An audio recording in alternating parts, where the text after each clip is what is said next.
Hallelujah, जय मसीह की, praise the Lord. A very good morning. आज के इस नए दिन के लिए हम परमेश्वर को धन्यवाद दें और परमेश्वर की सिद्ध इच्छा को उनके वचन के द्वारा जाने, जो कि हमारी आत्मा की रोटी है।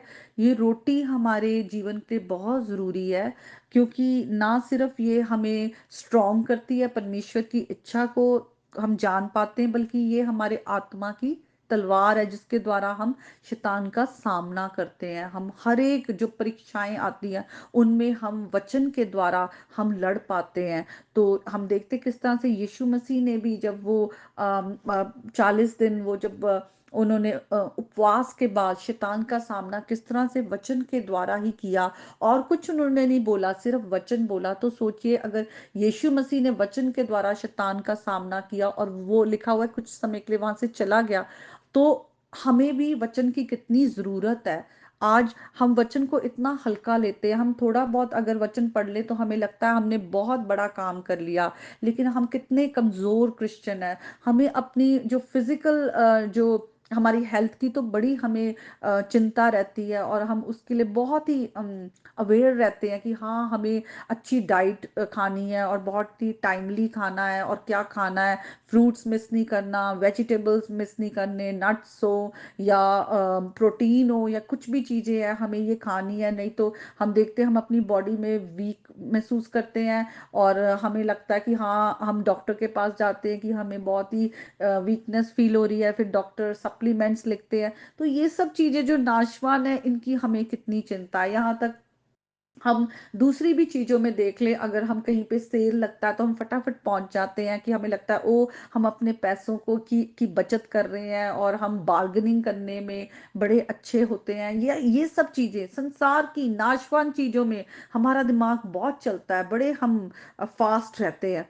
लेकिन जो अनंत जीवन की बातें हैं, जो हमेशा की है, जो परमेश्वर ने हमारे लिए रखी है, उसमें हम इतने कमजोर हैं, और फिर हम इतने चिड़े हुए रहते हैं। दूसरी चीजें क्योंकि हमें शांति दे ही नहीं सकती, फिर हमारे अंदर बहुत सारी और गलत चीजें पैदा होती है, लड़ाई झगड़े, गुस्सा, कंपटीशन, और कई तरह के हम जो परीक्षाओं में पढ़ते हैं, और हम कमजोर होते हैं, गिरते हैं, फिर हम एक बड़े दुखी से क्रिश्चियन होकर घूमते रहते हैं।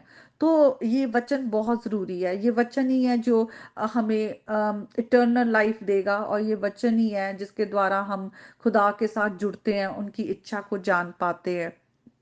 तो आइए हम वचन में जाएंगे।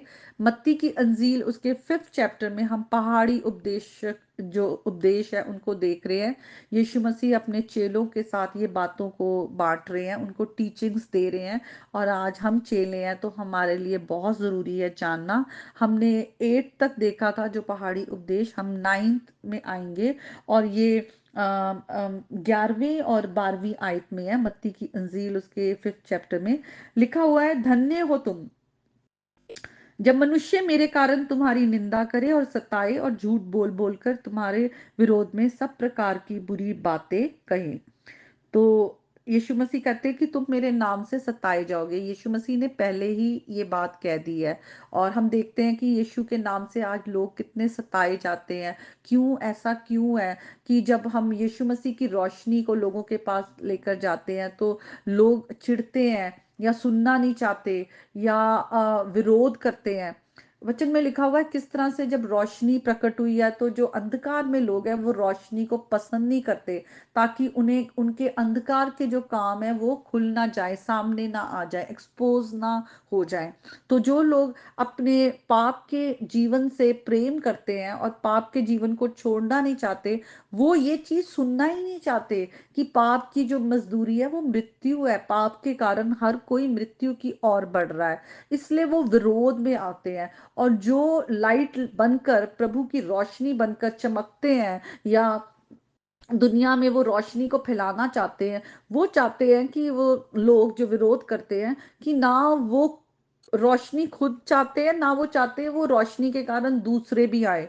तो वो दूसरों को भी रोकते हैं, ना सिर्फ उनको रोकते हैं जो वचन लेकर आते हैं, बल्कि जो सुनना चाहते हैं उनका, उनको भी कहते हैं नहीं, ऐसा नहीं करना, ये जो वचन लेकर आ रहे हैं ये गलत शिक्षाएं है, या ये क्रिश्चियंस जो हैं, ये अपना धर्म जो है वो दूसरों पर थोपते हैं, या कई बुरी तरह की, जैसे यहाँ पे लिखा है कि वो तुम्हारी निंदा करेंगे और वो तुम पे झूठे दोष लगाकर बहुत तरह की गलत बातें बोलेंगे। तो इस तरह की चीजें हम देखते हैं, लेकिन वचन साफ-साफ इस बारे में कहता है। अगर हम फर्स्ट ग्रंथियों उसके फर्स्ट चैप्टर 18th वर्स में जाएं, लिखा हुआ है, क्योंकि क्रूस की कथा नाश होने वालों के लिए मूर्खता है, परंतु उद्धार पाने वालों के लिए परमेश्वर की सामर्थ है।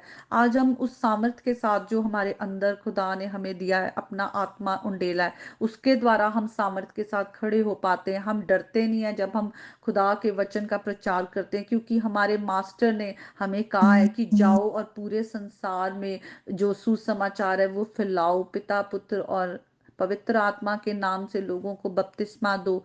जो कुछ मैंने तुम्हें सिखाया है वो दूसरों को सिखाओ, और संसार के अंत तक मैं तुम्हारे साथ हूँ। तो हम अपने मास्टर की सुनकर हम वचन का प्रचार करते हैं। लेकिन जो लोग नाश हो रहे हैं, क्योंकि पाप की मजदूरी मृत्यु है, तो वो हमेशा के लिए खुदा से दूर हो जाएंगे, नरक की आग की ओर बढ़ रहे हैं। तो इसीलिए खुदा का वचन जो है बहुत जरूरी है। यीशु मसीह ने कहा कि वो तुम्हारे साथ इसलिए ऐसा करेंगे। अगर हम यूहन्ना की अंजील उसके 15 चैप्टर में जाएं, वहां लिखा है, क्योंकि वो उसको नहीं जानते जिसने मुझे भेजा है। तो वो खुदा को जानना ही नहीं चाहते हैं। और खुदा, वचन में लिखा है, जिसने यीशु मसीह को रिजेक्ट किया वो खुदा भी उनको रिजेक्ट कर देता है, क्योंकि यीशु मसीह ही मार्ग सत्य जीवन है।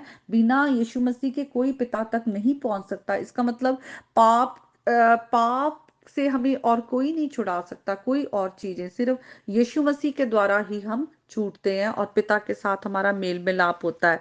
खुदा जो इतना होली है, राइचियस गॉड है, वो पाप को देख नहीं सकते। जब पाप है तो खुदा जो है, खुदा का गुस्सा आता है गुनाह पर। और इस वजह से पाप के साथ हम नाश की ओर ही जा रहे हैं।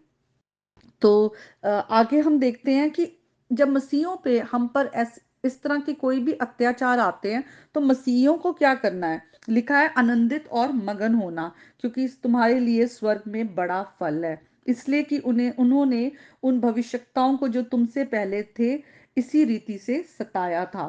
तो हम कुछ आयतों को देखेंगे। हम अगर पहले पत्रस में जाएं, उसके पहले उसके 4th चैप्टर में और 14th जो उसकी वर्स है, उसमें क्या लिखा हुआ है? पत्रस जो है, संत पत्रस जब क्रिश्चियंस को, मसीहियों को ये पत्री लिखते हैं, जो कि एक रोमन शासक था, नीरो, जो बहुत सताया करता था। उसने बहुत अत्याचार किए, लोगों को जिंदा जला दिया। तो उनको उन मसीहियों को जो अत्याचार सह रहे थे, जब ये पत्री लिखते हैं, तो वो लिखते हैं, हे प्रियो, जो दुख रूपी अग्नि तुम्हारे परखने के लिए भड़की है, इससे ये समझकर अचंबा ना करो कि कोई अनोखी बात तुम पर बीत रही है। पर जैसे जैसे मसीह के दुखों में सहभागी होते हो, तुम आनंद करो, जिससे उसकी महिमा के प्रकट होते समय भी तुम आनंदित और मगन हो। फिर यदि मसीह के नाम से तुम्हारी निंदा की जाती तो तुम धन्य हो, क्योंकि महिमा का आत्मा, जो परमेश्वर का आत्मा है, वो तुम पर छाया करता है। तो देखो किस तरह से पत्रस जब चर्च को ये पत्री लिख रहे हैं, तो वो कह रहे हैं कि तुम इसे आनंद की बात समझो। और तुम अभी अगर सताए भी जा रहे हो, तो तुम्हारे पास एक जीवित आशा है। अगर तुम प्रभु की इच्छा में सताए जा रहे हो, तो खुदा ने तुम्हारे लिए मिरास भी रखा है, वो ब्लेसेड होप, रेजरेक्शन का, हेवन का, वो सारी जो स्वर्ग की आशीषें हैं, वो खुदा ने तुम्हारे लिए रखी है।